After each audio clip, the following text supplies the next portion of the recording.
Programa da revista Aquarista Júnior. Tudo bem? Puxa vida, é um prazer muito grande estar aqui novamente, né? Programa da revista Aquarista Júnior. Hoje estamos começando aqui o programinha número 45. Hoje é dia 27 de maio de 2019 e é um prazer muito grande realmente ter essa oportunidade de puxar, vamos dizer, lembranças, memória, puxar tudo aquilo que eu tenho engavetado, tudo aquilo que eu tenho nos arquivos, nas pastas, naquilo que eu fui guardando ao longo da vida para contar o quê?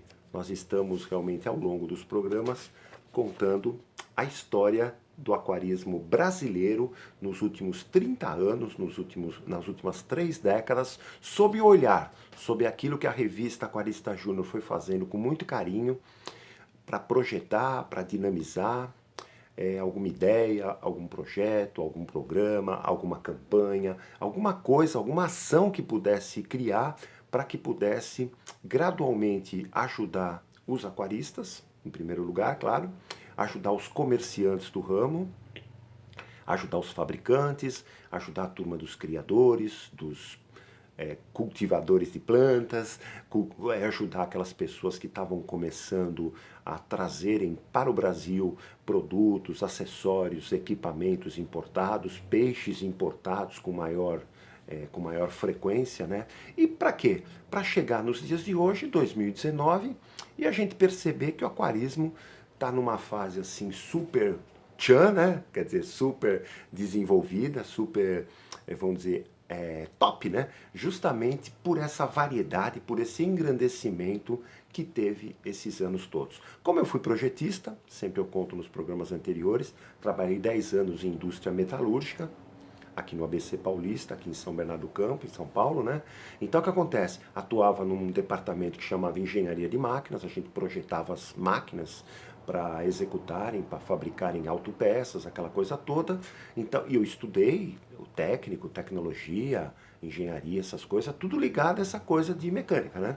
Então, quando eu resolvi criar essa coisa de revista Aquarista Júnior, ou realmente entrar no ramo aquarístico profissionalmente, porque até então, até 88 eu era semi-profissional, criava peixe, criava lebiste, uma criação semi-profissional em estufa caseira, entendeu? Quando foi em 88 que a gente começou a mexer com a revista, todo aquele ensinamento que eu tive técnico, eu procurei transferir para nosso querido ramo do aquarismo. Isso daí que me deixa contente, porque as ações foram se sucedendo, ano após ano. Só para você ter uma ideia cronológica, né, do tempo, nós estamos falando agora na história do aquarismo de 1994. Década de 90, década pujante para o Brasil, em muitos aspectos, né, tanto na área, vamos dizer, cultural, econômica, artística, entendeu? Futebolística, que foi tetracampeão, automobilismo, a era do Ayrton Senna, aquela coisa toda. Então o que acontece? Brasil pujante, aquarismo querendo crescer. Aquarismo foi crescendo pelo que eu acompanhei, né? Que eu fui sempre aquarista de criança, então vou dizer década de 60, década de 70, década de 80, entendeu? Explorando aquela coisa de princípios básicos, orientações básicas. Quando surgiu a revista, o próprio nome, né, Aquarista Júnior, surgiu com essa ideia de colaborar com o principiante, colaborar com o iniciante, colaborar com aquele que nunca pensou em ter aquário, mas que necessitaria de alguns conceitos, algumas regras, algumas dicas, foi o que a gente foi criando ao longo do tempo, para rechear o hobby dele, a prática dele, para uma atividade realmente que pudesse dar sucesso, que ele pudesse ter uma mortandade de peixes pequenas e que pudesse realmente agradar ou ser agradado com essa coisa de ser um aquarista. Eu queria contar uma coisa que eu achei fantástica contar. Entendeu? Fica até realmente porque a gente foi colaborando, né? Os 4 pilares da revista Aquarista Júnior, quando elaborei o projeto da revista, aquela coisa toda, era incentivar, deixa eu ver se eu vou lembrar os 4, porque às vezes eu me atrapalho. Incentivar, promover, como que é? Incentivar, promover, divulgar e dinamizar o aquarismo brasileiro. Esses eram os 4 pilares que a gente achava que eram os pilares de uma mesa ou de uma estrutura que pudesse alavancar o aquarismo, o hobby do aquarismo positivamente. Quando foi na revista 39, essa é a capinha dela, dá pra ver? Olha que bacaninha. Isso em agosto de 94. Nós criamos uma coisa, aquilo que eu falei, a gente cria campanhas que quando você vai rever ou relembrar, você fala, puxa vida, olha que bacana. A gente criou deixa eu pegar aqui, página 4, que tem a descrição da campanha. Quando foi nessa revista, né, de agosto de 94, nós criamos uma campanha que chamou, como estava aqui a campanha, o nome certinho da campanha, papapi, papapá, deixa eu ver, um aquário, olha que bacana, cara. Um aquário em cada casa brasileira. Essa era a campanha. Por quê? Brasil muito grande, Brasil muito diferente, muitas diferenças, tanto culturais, econômica, de disponibilização de produtos. Antes a gente é de uma geração que, só para você ter uma ideia, os vendedores de coisas de aquarismo, né, eles viajavam. Eles enchiam o carro de coisa ou com um talão de pedidos, iam, por exemplo, de São Paulo até Brasília, pipocando nas cidades, ou entregando ou fazendo pedido. Então, isso valia para todas as áreas, mas no aquarismo não era diferente. Então, nós tínhamos muitos vendedores viajantes, para quê? Colaborando nesse sentido de desbravamento do Brasil, um país muito grande, né? Então, o que acontece? E o aquarismo em certas cidades nem existia. Então, o que acontece? Esse pessoal, conheci muitos, conheci vários, né? Que tem também que receber os parabéns naquela época, porque colaboraram com o alavancamento, né? Com o desenvolvimento, como um bandeirantes mesmo, né? Quer dizer, eles foram bandeirantes desbravando, vamos dizer, em pequenas cidades, essa vontade dos comerciantes, que na época tinha muitas lojas de agropecuária espalhadas pelo Brasil, já existia bastante, e aviculturas também existia.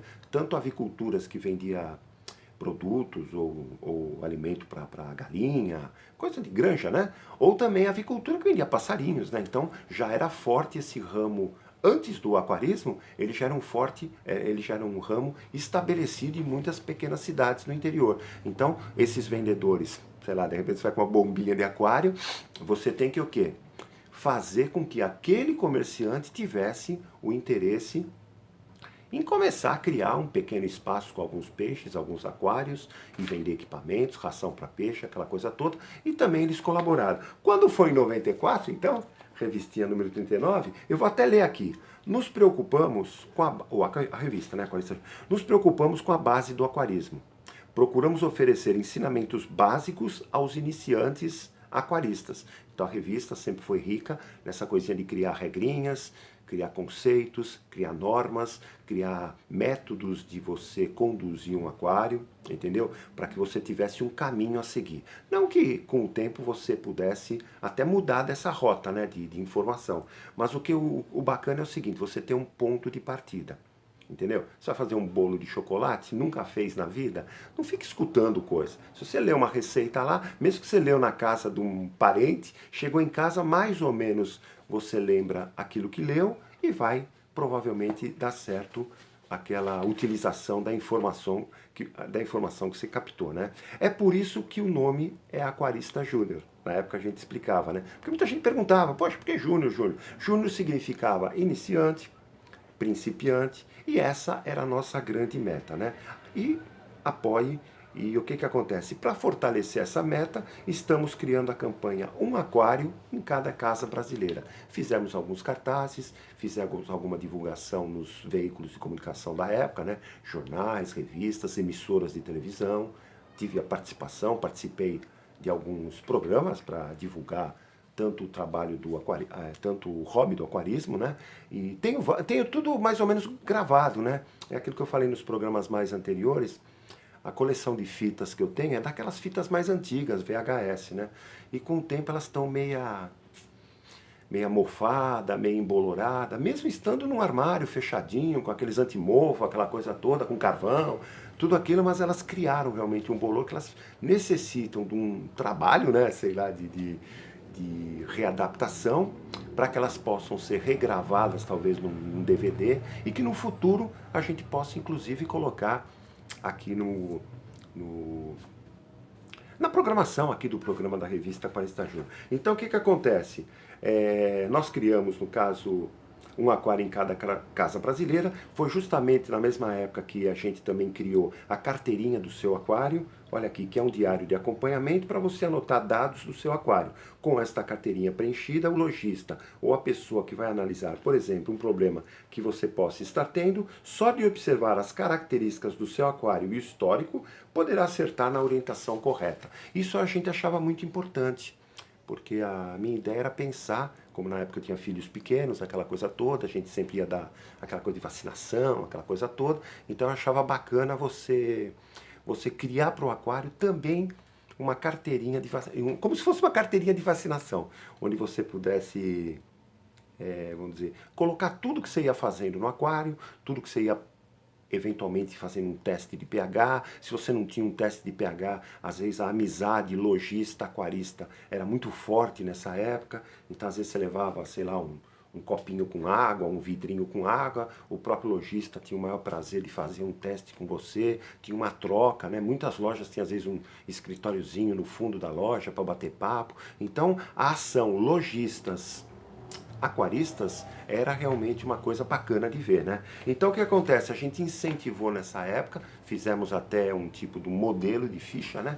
Para a turma fazer, para a turma preencher e ir preenchendo, e com isso realmente acompanhar a vida do seu aquário. E é bacana, porque aí você começa a ter até um histórico de qual está sendo o tempo, vamos dizer, a vida, quantos anos que você tem um determinado peixe, né? E também, para finalizar, nessa mesma época, outro estudo paralelo que a gente estava coordenando, né, analisava a importância de um hobby na infância. Um trabalho feito com o auxílio, com a ajuda, com a consulta, até com psicólogos, educadores, pedagogos. Lembra que eu falei, década de 90? Começo dos anos 90, eu tinha muito contato com pessoas ligadas aqui em São Bernardo do Campo, Secretaria Municipal de Educação e Cultura, fizemos alguns trabalhos em escolas infantis, tínhamos em 94 aberto, né, a visita de escolas, o Centro Cultural Aquarista Júnior, que depois começou a passar a ser chamado de Aquário Público de São Bernardo do Campo, que funcionou ativo até 2001, só para puxar na lembrança, né, 2001, foi quando o aquário ele parou de receber as escolas por exigências municipais mesmo, né? Começou a ter essa onda de adaptações que você tinha que fazer em locais para problema de acidente, essas coisas, então começou a dificultar, tanto que você vê que muitos parques públicos, parquinho de diversão, essas coisas, acabaram extinguindo, até circo acabou quase que extinguindo por causa dessas exigências nessa época. E aí o aquário público acabou se transformando, como é até os dias atuais, no laboratório de estudos e pesquisas da revista Aquarista Júnior. Estudamos peixes, estudamos equipamentos, acessórios, produtos, entendeu? Fazemos testes para alguns protótipos de alguns fabricantes ou importadores que estão trazendo novidades para o Brasil. Analisamos, oferecemos para os peixes todos os tipos de alimentos, principalmente rações, que têm surgido no mercado, para ter até uma espécie de um feedback, né, para aquilo que a gente vai analisando de aceitabilidade, nutrição para os peixes, aquela coisa toda, um trabalho que a gente, vamos dizer, pensa bacana. Então, o bacana dessa coisa é que você vê, a gente sempre divulgou, depois começou a divulgar direto, que o aquarismo é um hobby para todas as faixas de idade, para criança, para o jovem, para o adulto, para o idoso, até para pessoas com mobilidade reduzida, pessoas convalescentes de alguma doença, mas que está ficando em casa, pessoas de férias, né? Pessoas desempregadas, e para todas as classes sociais, tanto para aquela pessoa que pode ter um recurso maior, um dinheiro maior para gastar no aquário, como aquela que pode também, com pouco recurso, ter um aquário bacana, então para toda, e que merece estar em todos os lares brasileiros. E como o Brasil é um país muito grande, muito, vamos dizer, muito heterogêneo, né? Entendeu? Então a ideia da revista, a ideia na época, né, era justamente desbravar o aquarismo em todos os cantos do Brasil. Então, de norte a sul, de leste a oeste, fazer com que cada pequena cidade que tivesse uma agropecuária pudesse ser incentivada a montar, através aquilo que eu falei, desses viajantes vendedores e através desta campanha Um Aquário em Cada Casa Brasileira, que pudesse realmente fortalecer o ramo do aquarismo para todos, para os comerciantes, para os criadores, para os fabricantes, para os empresários do ramo. E a gente ajudou, cara. Entendeu? Fico muito contente que em 94 tivemos essa ideia e hoje a gente vê essa pujança, esse crescimento grande do aquarismo brasileiro, né? Tá legal então? O programa de hoje queria falar sobre isso, sobre essa campanha Um Aquário em Cada Casa Brasileira, tá legal?